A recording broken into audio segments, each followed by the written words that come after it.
Oh, that was some lag. Why is seemingly no one talking about this insane Druid build in Diablo 4? One of the complaints I've gotten surrounding many of the Druid builds that are out there is that they require uniques to get going. Luckily for you, this one doesn't. This build requires exactly 0 unique items to get going, and complete endgame content up to tier 100 Nightmare Dungeons. While you won't see any large, flashy numbers, you'll see a ton of small numbers, led up to my game at freezing at one point. The Human Storm Grinder Druid build is amazing at clearing large rooms of mobs effortlessly, combining great survivability with a ton of AoE damage. We leaned fully into the lucky hits and chain procs to make the build truly shine. If you find yourself looking for builds on a regular basis, subscribe to the channel as I cover some of the most popular builds and some that no one else is even talking about. The following abilities are used in this build: Storm Strike, Earthen Bulwark, which is our security blanket that keeps us from getting one shot while jumping into the hordes of enemies we'll run into. Earthen Bulwark gives us a base of 45% life as a barrier and makes us unstoppable, and will provide us with an additional 18% of our life as fortify. Tornado will be our primary damage dealer while Cataclysm's on cooldown. It also gives us another way to spread vulnerability onto even more enemies. Hurricane acts as another defensive skill, as its upgrades will reduce the damage of enemies hit by Hurricane by 20%. It also applies slow. Trample is our initiation tool, but can also act as an escape in case of a poor engagement or unexpected positioning of enemies. Alternatively, if you feel okay running without Trample, the CC provided by Poison Creeper is a very nice addition to the build as well as the source of poison damage that can synergize well with several glyphs and legendary nodes in the Paragon Board. And Cataclysm. It's our main source of damage. Cataclysm is a large amount of lightning damage that pairs well with both of the Malignant Hearts of the build, but also the lucky hit aspects that we'll discuss next. Cataclysm enables this build to kill almost anything in the game. Keep an eye out for the following aspects. Overcharged aspect, up to a 20% chance when dealing lightning damage to overload the target for 3 seconds, causing any direct damage you deal to them to pulse additional damage to surrounding enemies. Runeworker's Conduit aspect, critical strikes with storm skills that you cast charge the air around you for up to 2 seconds, causing a lightning bolt to periodically hit an enemy in the area for lightning damage. This duration can be extended by additional critical strikes.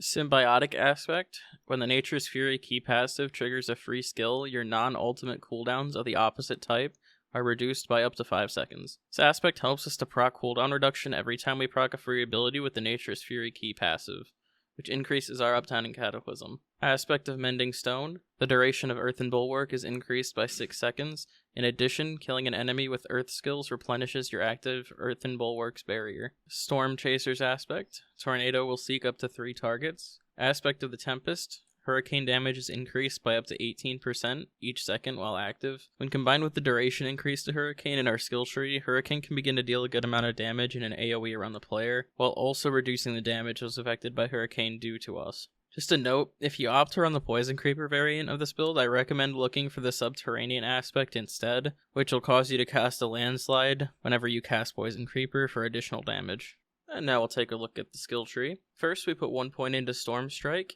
its upgrade, and we choose the Wild Storm Strike upgrade. This increases the number of enemies Storm Strike will chain to, giving us more chances to proc our lucky hit lightning aspects. We'll pick up 5 ranks of Tornado, its upgrade, and Raging Tornado, which will enable us to apply vulnerability to everything that is hit by Tornado. This will become less important after we take it under the Exploit glyph, but it's still great for those boss fights and elites. 1 point into Heart of the Wild to gain access to the Abundance and Wild Impulses passives. We put 3 points into both Abundance and Wild Impulses. We'll look to pick up 3 ranks of Wild Impulses on our amulet a bit later. If you run the Poison Creeper variant, it might be better to look for an Envenom passive ranks on your amulet instead. While we're on the core skills, we'll take 2 points into Predatory Instincts, and then we'll move into Earthen Bulwark, putting 1 point into it, its upgrade, and Preserving Bulwark. That's it for this part of the tree. Our next 3 points will go into Nature's Reach for increased damage to distant enemies. If you look to play the Poison Creeper variant, put a rank into it here, along with its upgrade, and you can consider grabbing Brutal Poison Creeper. Next we take 3 ranks of Elemental Exposure, Endless Tempest, and Bad Omen.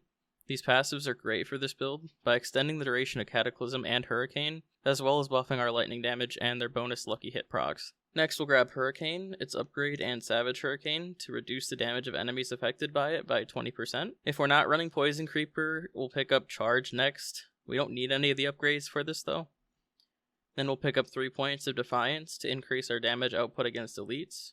1 rank of Natural Disaster, 3 ranks of Resonance, and 2 ranks of Circle of Life to heal a bit on all of our tornado casts. We'll pick up Cataclysm, both of its upgrades. When paired with the Heart of Inexorable Force that pulls enemies to us, all lucky hit procs will hit everything around us. You'll begin to see the lucky hit procs chaining and proccing other instances of damage. We'll put 3 points into both Defensive Posture and Nature's Resolve, and finally our key passive will take Nature's Fury.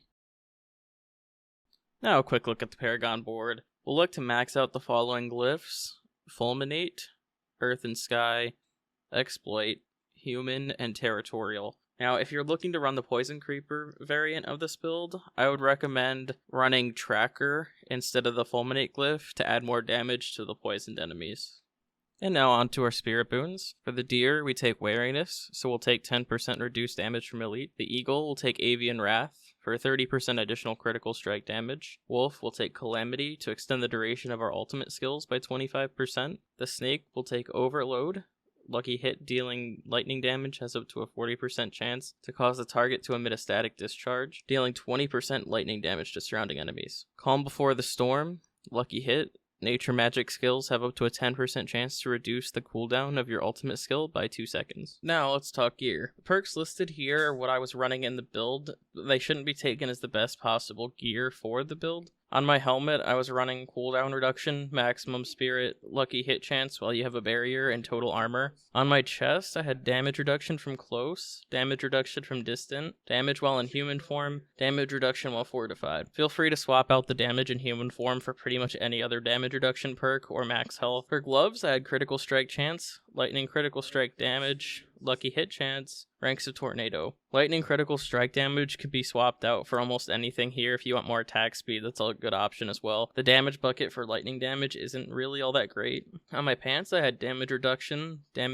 from close enemies, damage reduction while fortified, and max life. And on my boots, I had movement speed, fortify generation, spirit cost reduction, and dodge chance against distant enemies. My amulet, I had ranks of wild impulses. You'll want to swap this for Envenom if you're running the Poison Creeper variant. Cooldown reduction, damage while in human form. You can swap this out for movement speed if you need it, and lucky hit chance while you have a barrier. And then on both of our rings, we're looking for critical strike chance, critical strike damage, lucky hit chance, and vulnerable damage. On our weapon, we're looking for a two-handed staff with damage to close enemies, core skill damage, vulnerable damage, and willpower. We'll put Aspect of Retaliation on this to take advantage of our high amounts of Fortify. The following Malignant Hearts synergize very well with this build. First up, we have Caged Heart of the Barber. Now that the Barber has been fixed and works on things like Lucky Hit and Poison, I feel comfortable recommending it. Caged Heart of Inexorable Force is pretty much a requirement, and it will pull up to 50 distant enemies to you while you have an ultimate skill active. And then you can either go with Caged Heart of the Picana, which makes critical strikes electrically charge the enemy for 3 to 5 seconds, causing lightning to arc between them and any other charged enemies, dealing bonus lightning damage. Or you can opt for Caged Heart of Tempting Fate. You gain critical strike damage, but your non-critical strikes deal less damage. The choice for this one's yours, but I prefer to see more damage numbers and chains going off with the lucky hit procs. Now you're probably wondering, how do I even use this build? Well, we'll begin every pull by using Earthen Bulwark, which will give us a barrier and fortify, which can be improved by building fortify and barrier generation into our gear. It prevents us from getting one-shot by some of the annoying one-shot mechanics that would otherwise kill us. Follow this up by casting Cataclysm. Now it's important to be aware during this, be careful with the mob type and death effects from them, so pull everything around you right to you, so be ready to evade out of the middle if needed. Spam tornadoes as soon as you're safe to slow, damage, and apply vulnerable to the large number of enemies around you. If you're running the Poison Creeper variant, use Poison Creeper as soon as the enemies are pulled onto you to maximize the number of enemies poisoned. Sit back and watch all the procs with Chain Lightning and Overloading Lightning damage pulsing from one enemy to the next.